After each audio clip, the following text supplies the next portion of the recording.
हम लोगों ने जो थे ऑक्साइड्स पढ़ लिए थे हेलोजेंस के और मोस्टली आपने जितने भी ऑक्साइड्स हेलोजेंस के पढ़े थे वो सारे ही आपके पास अनस्टेबल थे, ठीक है। कोई एक्सप्लोसिव था या विग्रस रिएक्शन था, ठीक है। अब हमने स्टार्ट करना है reaction of chlorine with cold and hot nitric sodium hydroxide, ठीक है। सोडियम हाइड्रोक्साइड कोल्ड और हॉट के साथ जब आप सोडियम हाइड्रोक्साइड का रिएक्शन जब क्लोरीन के साथ करवाते हैं तो ये बहुत इंपॉर्टेंट आपका है डिसप्रपोर्शन रिएक्शन, ठीक है। ये आपको इंपॉर्टेंट है। इसको डिसप्रपोर्शन रिएक्शन कहने की रीजन ये है क्योंकि इस रिएक्शन के अंदर क्लोरीन की ऑक्सीडेशन भी होगी और रिडक्शन भी होगी डिसप्रपोर्शन, ठीक है। यानी कि उसकी ऑक्सीडेशन स्टेट के अंदर आप देखोगे कि वो ऑक्सीडाइज भी हो रहा होगा, लॉस ऑफ इलेक्ट्रॉन भी हो रहा होगा और गेन ऑफ इलेक्ट्रॉन भी हो रहा होगा, ठीक है। तो इस वजह से ये इंपॉर्टेंट आपका डिसप्रपोर्शन रिएक्शन के एक एग्जाम्पल है कि आपने क्लोरीन का रिएक्शन करवाएंगे कोल्ड और हॉट सोडियम हाइड्रोक्साइड के साथ, ठीक। रिएक्शन इन विच स्पीशी यानी कि स्पीशीज में हो सकता है मॉलिक्यूल हो, एटम हो और ion, in simultaneously oxidise and reduce, यानी कि ऑक्सीडाइज भी होगा और साथ में एक ही रिएक्शन के अंदर ही ऑक्सीडाइज भी हो रहा होगा और साथ में रिड्यूस भी, उसको हम कहते हैं डिसप्रपोर्शन रिएक्शन। अब first one is in cold 15, जो आप कोल्ड ले रहे हैं यानी कि 15 degree Celsius state, chlorine will react with sodium hydroxide to form hypochlorite and a halide, ठीक है। तो ये आपके पास सोडियम हाइड्रोक्साइड हो गया क्लोरीन, और 15 डिग्री पे आप यानी कि कोल्ड टेम्परेचर के अंदर इस ये रिएक्शन कर रहे हैं तो क्या होगा, सोडियम क्लोराइड भी बन रहा है और इसको कहते हैं सोडियम हाइपोक्लोराइड, ठीक है। सोडियम क्लोराइड और सोडियम हाइपोक्लोराइड, इसके अंदर जो है क्लोरीन की ऑक्सीडेशन स्टेट, यहाँ पे जो ये क्लोरीन है इसकी ऑक्सीडेशन स्टेट है जीरो, ठीक है, क्योंकि ये फ्री है अभी, तो इसकी क्लोरीन की ऑक्सीडेशन स्टेट है जीरो, ठीक है। और सोडियम क्लोराइड में आपको पता है कि यहाँ पे क्लोराइड की जो ऑक्सीडेशन स्टेट होती है वो -1 है, ठीक है। क्लोराइड की -1, सोडियम +1, ठीक है। इस वजह से आपको यहाँ पे इनके नीचे यहाँ पे कुछ भी नजर नहीं आ रहा क्योंकि ये -1 है और ये इसकी सोडियम की है +1, ठीक है। तो जीरो से हो गई -1, -1 का मतलब क्या है, गेन ऑफ इलेक्ट्रॉन हुआ यानी कि रिडक्शन।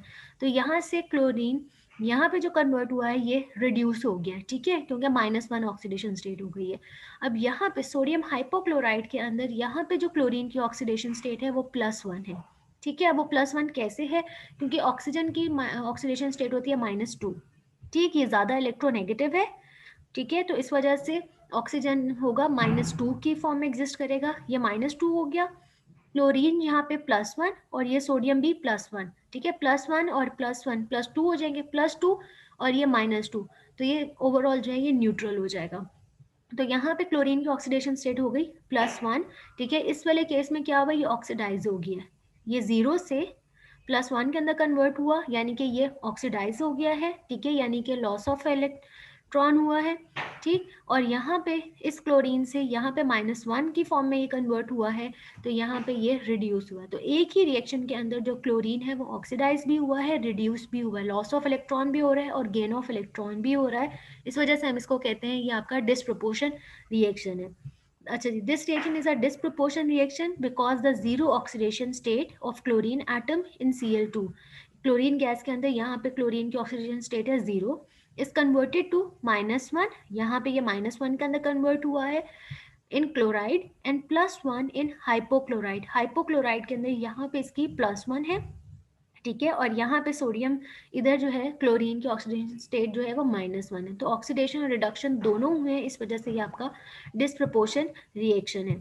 उसके बाद जी सोडियम हाइपोक्लोराइड, ये जो भी प्रोड्यूस हुआ है सोडियम हाइपोक्लोराइड, क्या होता है कि ये आपके पास फर्दर ब्रेक डाउन हो जाता है, डिकम्पोज हो जाता है, ठीक है। Sodium hypochlorite which is produce in cold state in the above reaction, जो अबव रिएक्शन में प्रोड्यूस हुआ था, डिकम्पोजेस फॉर्मिंग क्या बनाएगा, sodium chloride and sodium chlorate.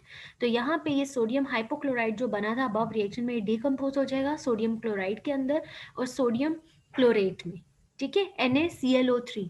अगर NaClO हो तो ये हाइपोक्लोराइट है और अगर NaClO3 हो गया है तो ये अब आपके पास है सोडियम क्लोरेट, ठीक है। अब आपके पास ओवरऑल रिएक्शन, ये ए और बी रिएक्शन, अब आपने लिखना है ओवरऑल रिएक्शन। तो आपको पहले भी बताया था ओवरऑल रिएक्शन कैसे आप लिखते हैं कि आपने दोनों रिएक्शंस को सम करते हैं, ठीक है।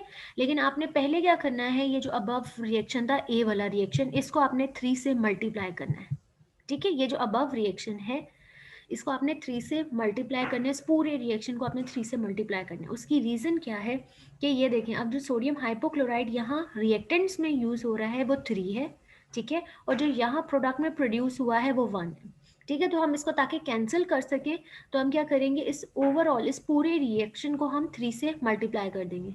3 से मल्टीप्लाई करने से अबव रिएक्शन आपका क्या हो जाएगा, ये अब आपको शो हो रहा होगा, ये देखिए ये वाला जो रिएक्शन है इसको जब 3 से मल्टीप्लाई करेंगे तो 3 2 6, 6 सोडियम हाइड्रोक्साइड, ठीक है, 6 सोडियम हाइड्रोक्साइड हो गया।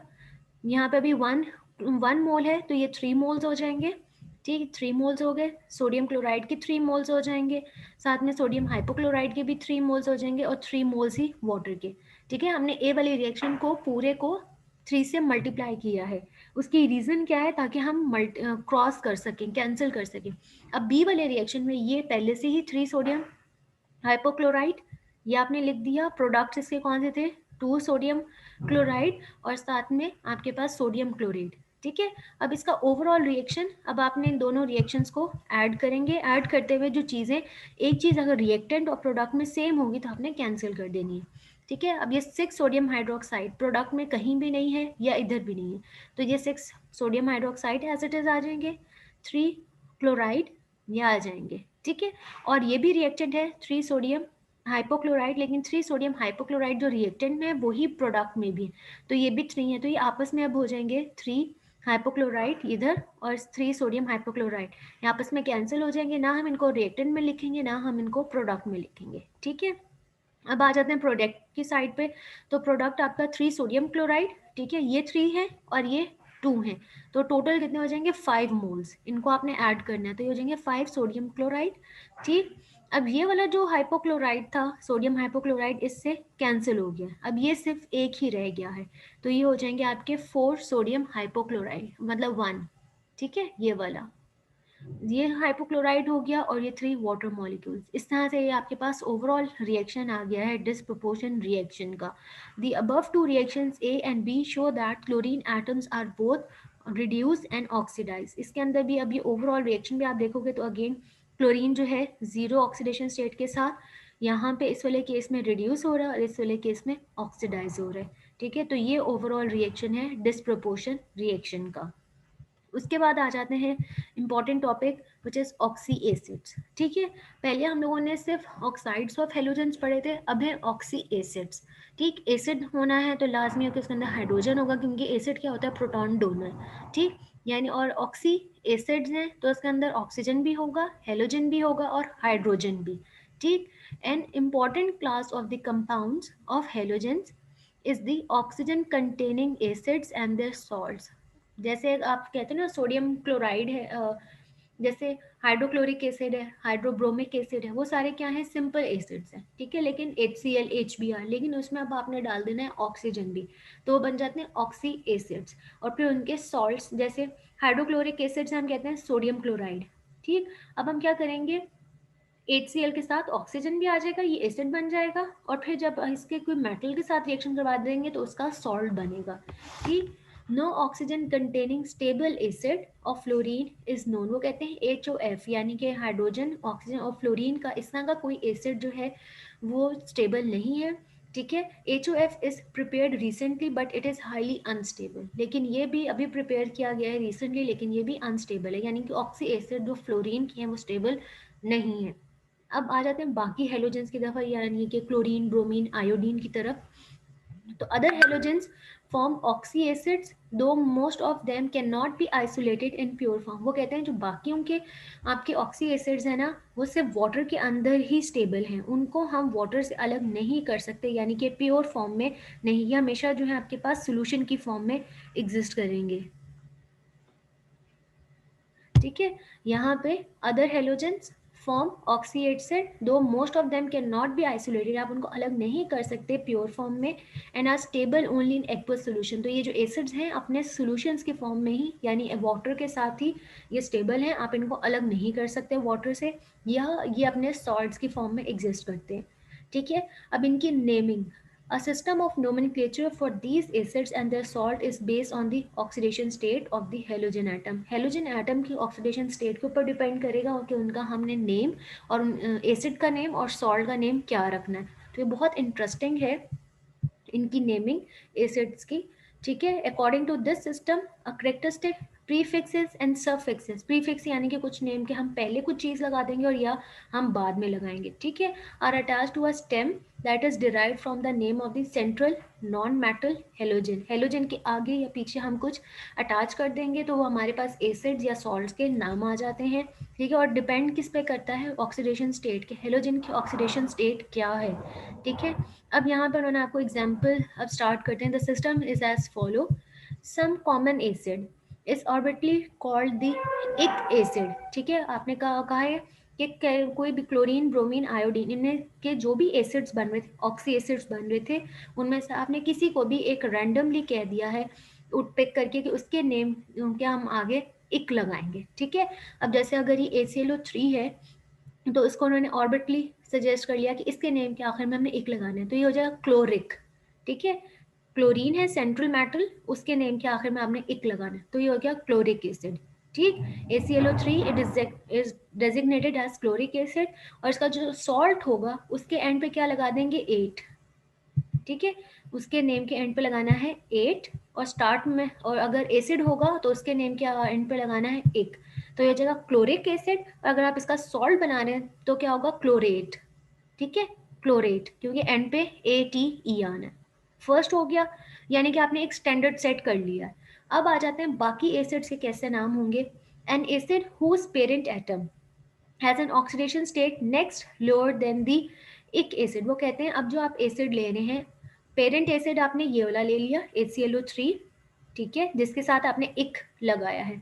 अब आपका अगला जो है एसिड, अगर उसके अंदर ऑक्सीडेशन स्टेट हुई कम. ऑक्सीडेशन स्टेट कम होने का मतलब ये है कि वन लेस ऑक्सीजन एटम, उसके अंदर अगर एक ऑक्सीजन कम हुआ, यानी ये फॉर्मूला क्या हो जाएगा HClO2.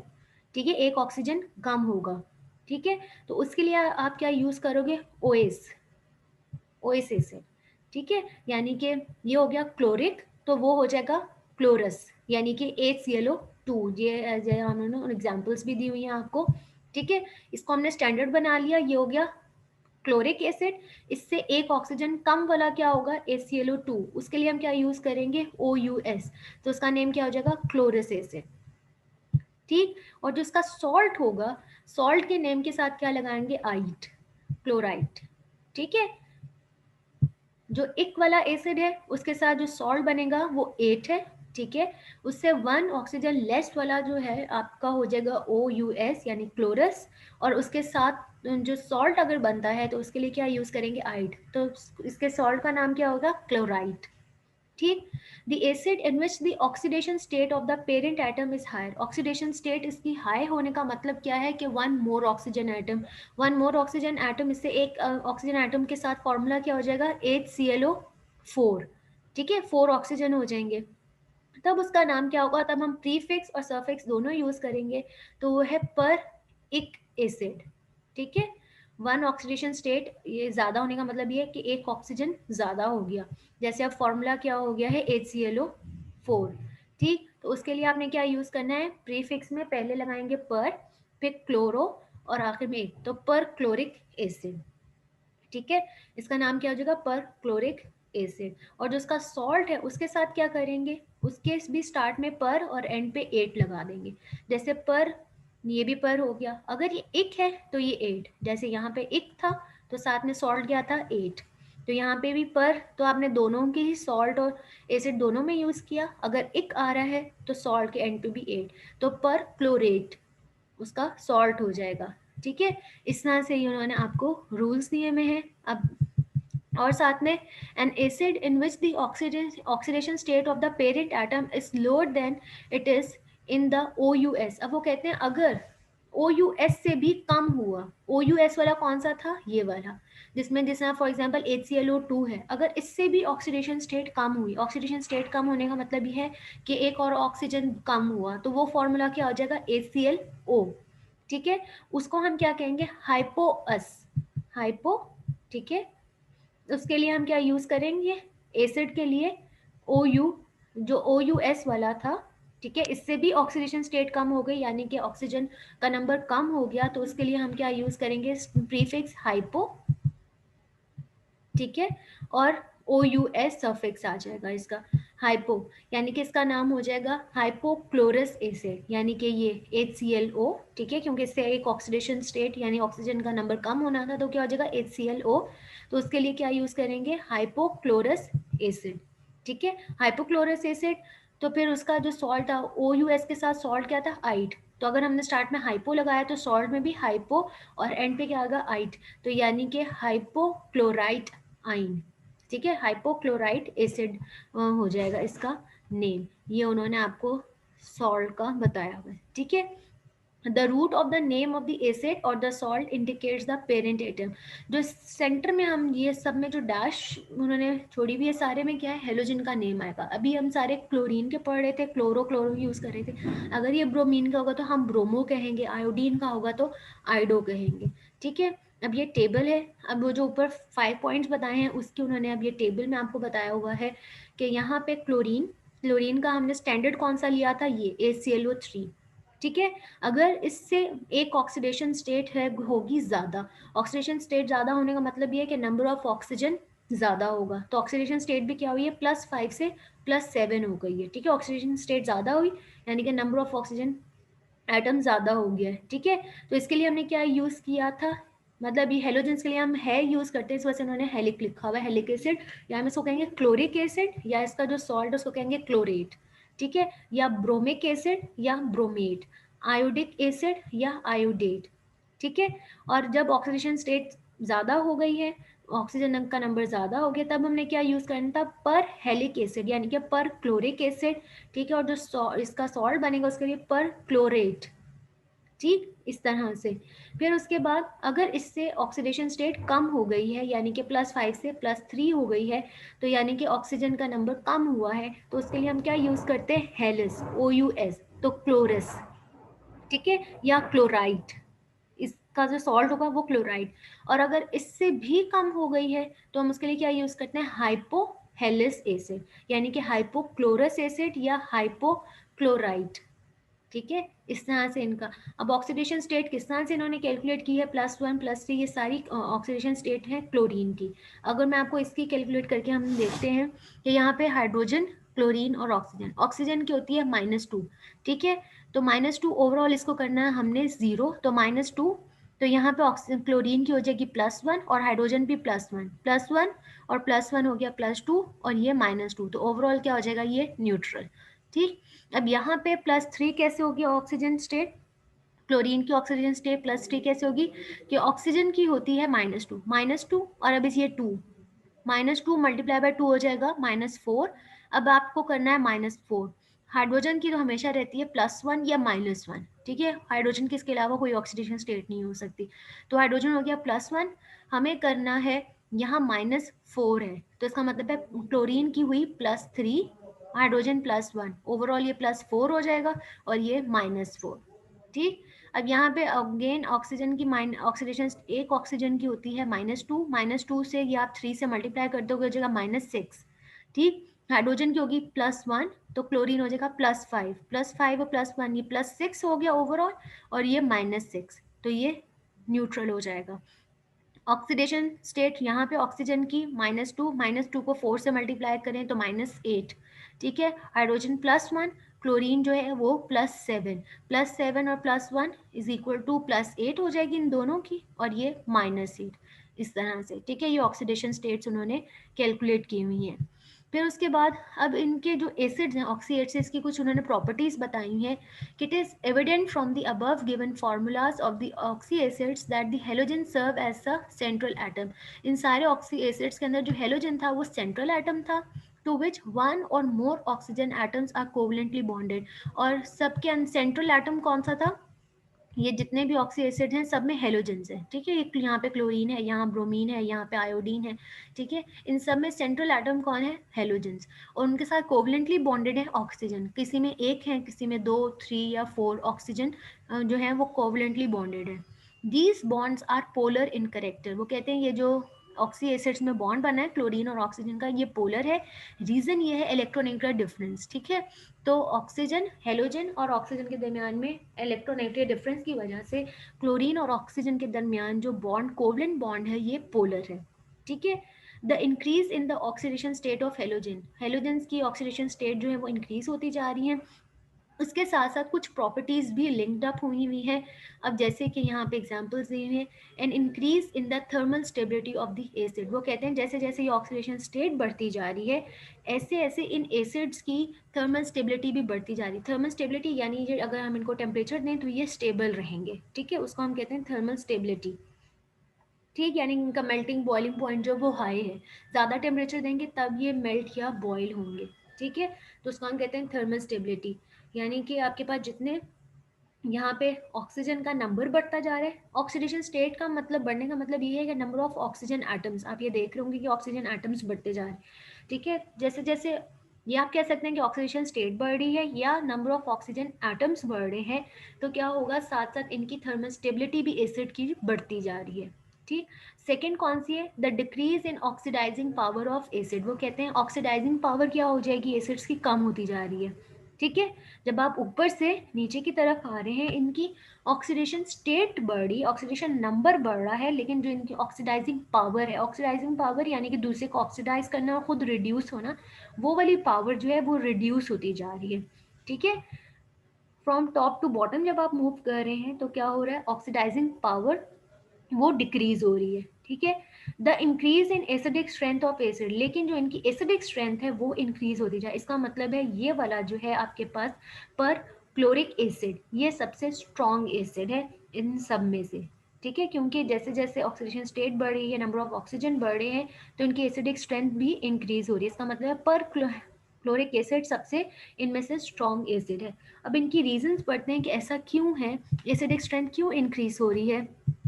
तो ये आपके पास शॉर्ट क्वेश्चंस हैं रीजनिंग के, कि the more the number of oxygen atoms in the series of oxy acids of the halogen, the greater is the thermal stability, वो कहते हैं जितने ऑक्सीजन नंबर ज़्यादा होते हैं एसिड के अंदर, जितने भी नंबर ऑफ ऑक्सीजन ज़्यादा होंगे, यहाँ पर आपके पास, यहाँ आपके पास एक ऑक्सीजन, फिर 2 3 4, जैसे जैसे ऑक्सीजन का नंबर इंक्रीज होता जाएगा थर्मल स्टेबिलिटी उतनी ज़्यादा इंक्रीज होती जाएगी। रीज़न ये है कि ऑक्सीजन के आने से क्या होगा कि कोवलेंट बॉन्ड इनके स्ट्रॉन्ग होते जा रहे हैं, क्योंकि इलेक्ट्रोनेगेटिव एलिमेंट आ गया है।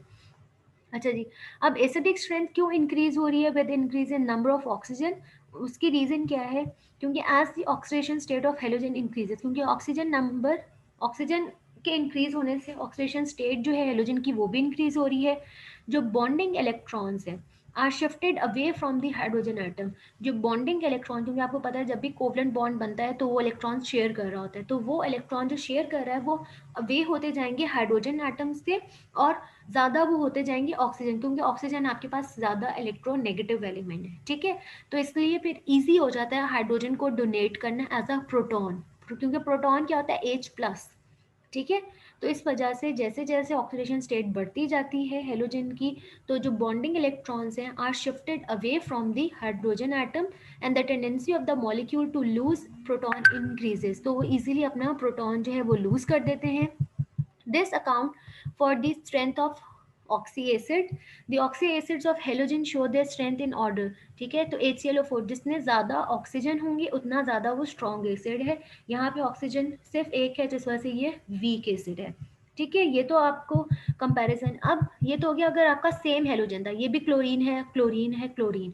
अब अगर डिफरेंट है कि अगर क्लोरीन है ब्रोमीन का या आयोडीन का, an oxy acid molecules contain hydrogen linked to halogen through an oxygen atom. The oxy acids of chlorine are stronger. अब वो कहते हैं जो क्लोरीन के ऑक्सी एसिड्स हैं वो ज़्यादा स्ट्रॉन्गर हैं एज कम्पेयर टू ब्रोमीन, और ब्रोमीन के स्ट्रॉन्गर हैं आयोडीन से। रीज़न क्या है, it is due to the decrease in electronegativity and increase in the size of halogen, क्योंकि आयोडीन का साइज बड़ा है, इलेक्ट्रोनेगेटिविटी की वैल्यू कम है, इस वजह से उसका एसिड जो है वो वीक है। जो ऑक्सी एसिड क्लोरीन के हैं वो स्ट्रॉन्गर हैं, और क्लोरीन में भी सबसे ज़्यादा स्ट्रॉन्ग वो वाला होगा जिसके अंदर oxygen, number of oxygen atoms ज़्यादा होंगे, ठीक है। बस आज हम इसको यहीं तक ही रखते हैं, और अब आप लोगों के क्वेश्चन आंसर्स।